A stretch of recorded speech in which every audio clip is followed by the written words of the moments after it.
Hello guys, Ryan Holmick here. Hopefully you're excited to see that there's another video that I'm making for this newsletter.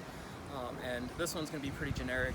It's going to be really about having your fitness goals for this upcoming season and really how you should focus your training and how you should view yourself in regards to training. So one of the main aspects that I've noticed is that people don't really view themselves as athletes, as referees, which really you are an athlete if you are a referee. Too many people think you have to be to a certain fitness level to be considered an athlete, and it's really not the case. And I've noticed a lot of that is based around how people train. I think since they don't think they're athletes as referees, they don't really take the training seriously as if they were an athlete. So I've noticed a lot of people just think that going on long runs or just endurance training is going to be the key for refereeing and getting in shape, and that's really not the case.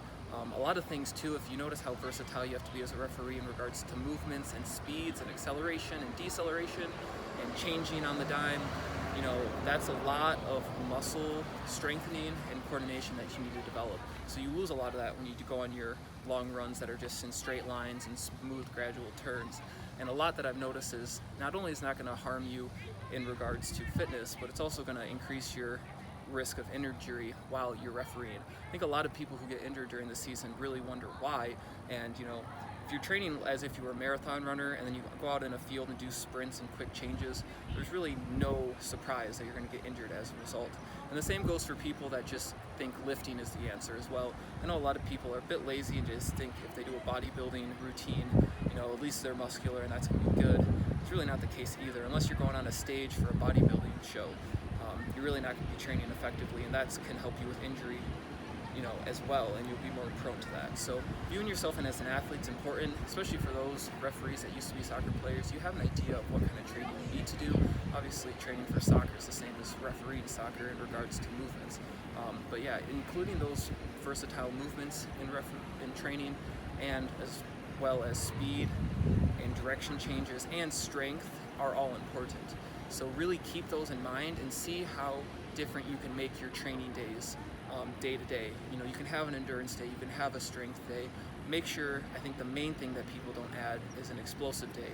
And with those explosive days, people really don't like doing mobility work or stretching, and you really don't have to set a time aside to do those. If you incorporate it into your warm-up or a cool down, doing those little bits day to day are really going to add up. So viewing that as your training is going to be crucial to making sure you stay healthy, don't get injured, and really mobility is key for being able to sprint and get up to full speeds, because if you're not able to open up your strides, you're not going to be able to cover as much distance, and you're not going to be able to run as efficiently. So those are all key aspects that you should really take into account when thinking about training for the 2021 season. And if you have any questions on training, maybe if you don't really want a whole plan because you don't want to follow a plan, but if you just want ideas on a workout to incorporate or a type of workout to incorporate, feel free to reach out to me, and I hopefully will be able to give you something not only, of course, it's going to be beneficial, but something that excites you and really gets you more excited to train. Besides, because I don't want it to be like something you feel like you have to do, but rather something you want to do, because maybe you don't want to just climb as a referee, but maybe you just want your games to get a little easier, so you focus more on the calls and not just getting to the right spot. Or, if you're trying to climb, obviously fitness is important as well.